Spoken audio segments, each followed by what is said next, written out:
5 أفلام أنصحك تتفرج عليهم في السينما المصرية. أفلام ممكن يكون فيها سنة كوميديا، لكن مش ده الهدف الوحيد. تابع معايا الفيديو. رقم 5 معانا فيلم أين عقلي. فيلم أين عقلي من إصدار 1974 ومن إخراج عاطف سالم. الفيلم مصنف دراما وللكبار فقط، منصحش إن انت تتفرج عليه قدام أطفال. الفيلم بطولة سعاد حسني ومحمود ياسين ورشدي أباظة، وموسيقى الرائع عمر خورشيد. طيب الفيلم ده بيتكلم عن الدكتور توفيق، الراجل اللي سافر برا مصر وراح أوروبا وتعلم عن العادات والتقاليد بتاعت أوروبا واللي هي بتاعت التحرر، وكل واحد حر في نفسه، لكن هو برضو تحت تأثير العادات والتقاليد المصرية عن الشرف، ومفيش حاجة اسمها حرية والكلام ده.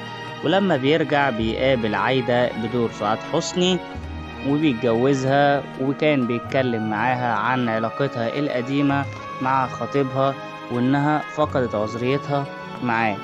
ولما بيتكلم معاها عن الموضوع بيقول لها كل واحد حر في نفسه، انا مش عايز اعرف ايه اللي حصل.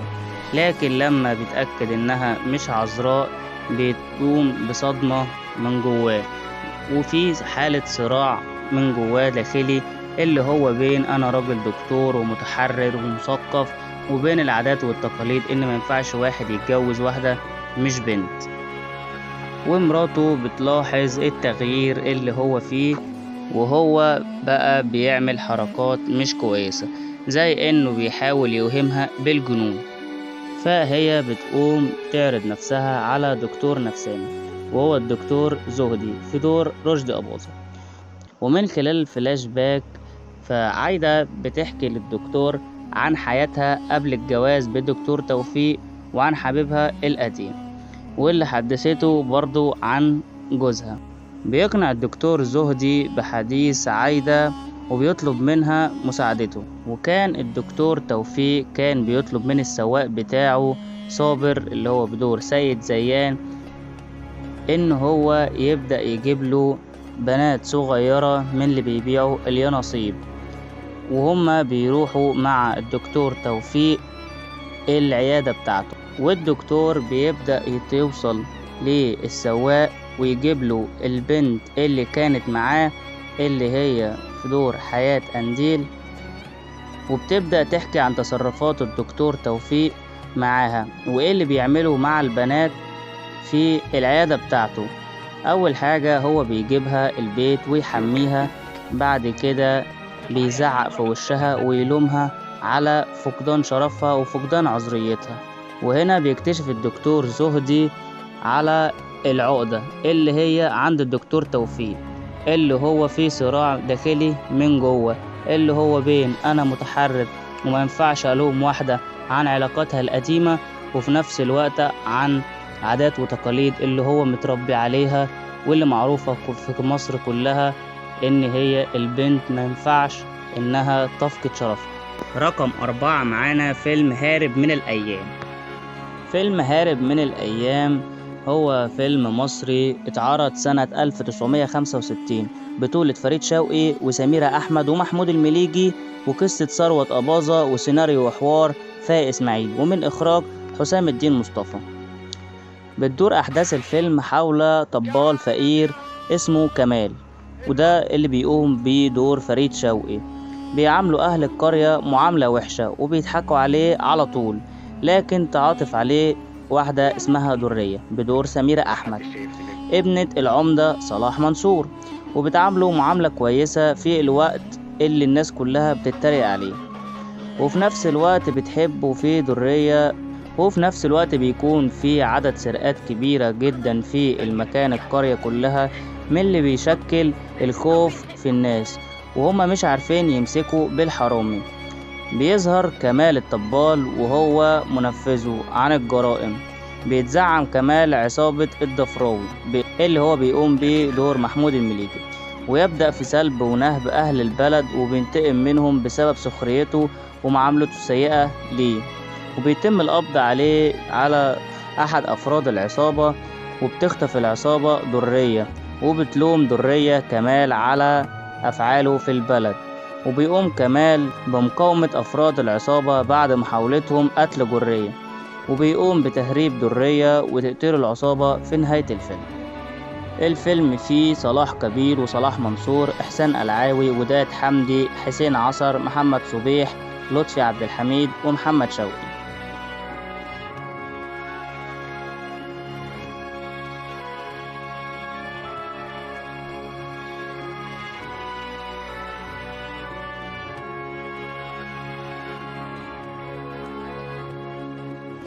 رقم 3 معانا فيلم ضد الحكومة. فيلم مصري، قصة وجيه أبو ذكري، وسيناريو وحوار بشير الديك، من إخراج عاطف الطيب، ومدير التصوير سعيد الشيمي، إنتاج تأميد والإنتاج مدحت الشريف. إنتاج سنة 1992، بطولة أحمد زكي، ولبلبة، وعفاف شعيب، أبو بكر عزت، أحمد خليل، المنتصر بالله، وفاء مكي، محمد نجاتي. قصة الفيلم هو عبارة عن محامي بيقوم برفع قضية ضد وزارة الحكومة نتيجة اكتشاف ان الاتوبيس رحلات الاطفال بيتعرض لحادث مع قطار بيتسبب في وفاة العديد من الاطفال. الفيلم بيحاول يلقي بمسؤولية الحادث على الحكومة متمثلة في وزير التعليم او وزير النقل، في حين ابو بكر عزت محامي الحكومة بيحاول بيلقي اللوم على الموظفين الصغيرين مثل سواق الاتوبيس وعامل التحويلة. والفيلم من إخراج عاطف الطيب زي ما قلنا، والموسيقى والتصوير ألفها مودي الإمام. مش دي قصة الفيلم كاملة، لكن قصة الفيلم أحداثه قوية جدا، أنصحك تتفرج عليه. أشكر أستاذي. رقم 2 معانا فيلم طيور الظلام. فيلم مصري من إخراج الرائع شريف عرفة، قصة وسيناريو وحوار وإنتاج وحيد حامد. الفيلم سنة إنتاج 1995، من بطولة عادل إمام ويسرى وجميل راتب وأحمد راتب ورياض الخولي وعزت أبو عوف. بتدور أحداث الفيلم عن 3 محامين صحاب. الأول فتحي نوفل بدور عادل إمام، بيتحول من راجل لموقف انتهازي بيصعد اجتماعيا ليصبح مدير في مكتب أحد الوزارات. والتاني علي الزناتي اللي هو بدور رياض الخولي، هو بينضم إلى جماعات متطرفة، وبيحاول علي تجنيد فتحي إلى صف جماعته الإرهابية. أما الثالث هو محسن بدور أحمد راتب، هو موظف بسيط متمرد بيقرر إنه يبقى بعيد جدا عن الصراع الدائر بين الحكومة والجماعات الدينية المتطرفة. بينجح فتحي في توظيف سميرة اللي هي بدور يسرى عشان تعمل معاه في التجارة، وبيساعدها بنفوذه، وبتصبح سميرة عشيقة الوزير رشدي في دور جميل راتب، وبتتجوزه في السر، وبيتم القبض عليها وبتعترف على فتحي. وفي السجن بتلتقي بفتحي مع زميله علي، وتستمر المواجهة بينهم. والمخرج شريف عرفة اقترح انه يعمل جزء تاني من الفيلم طيور الظلام بنفس النجوم الجزء الاولاني، لكن الزعيم عادل امام خاف من كده بعد صعود الاخوان المسلمين ساعتها وسدت الحكومة، وانشغل المؤلف سعيد حامد بمشاريع اخرى، وتم لغي الجزء التاني للفيلم. رقم 1 معانا فيلم اسف على الازعاج، من انتاج سنة 2008، وبيشاركوا في الفيلم منة شلبي ودلال عبد العزيز والرائع محمود حميدة. الفيلم من إخراج خالد مرعي، ومن كتابة أيمن بهجت قمر. أحداث الفيلم بيبدأ الفيلم كأي فيلم لأحمد حلمي مشعبا بالإفيهات الكوميدية، وبيعتمد على كوميديا المواقف اللي هي الكوميديا التمثيلية مش الكوميديا الساخرة. وبتدور أحداث الفيلم عن قصة المهندس حسن صلاح الدين، مهندس طيران ناجح اللي بيحاول يتعرف على فريدة اللي هي منة شلبي، وبينصحه أبوه اللي هو محمود حميدة عن إزاي يقرب منها وإزاي تقع في حبه. حتى جاءت المفاجأة الحاسمة عندما يقرر المؤلف أيمن بهجت قمر إنه يقدم صدمة العمر للمهندس، واللي ما بتبقاش صدمة ليه هو لوحده، لا دي كمان بتبقى صدمة للمشاهد اللي بيتفرج على الفيلم في الربع الأخير من الفيلم. واللي هي اكيد كلنا عارفينها، ان ابوه ميت ومفيش فريدة ومفيش منة شلبي ومفيش اي حاجة من اللي هو بيشوفها طول الفيلم.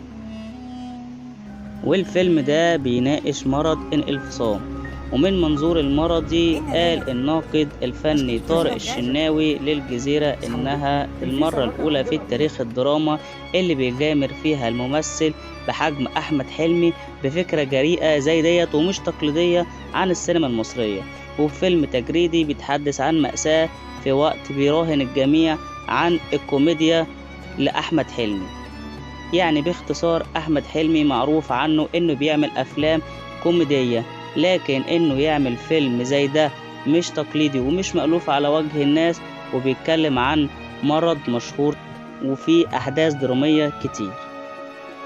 وبكده نكون وصلنا لنهاية آخر الفيديو. ما تنساش تعمل لايك وتشترك في القناة وتستنى الفيديو اللي جاي. السلام عليكم.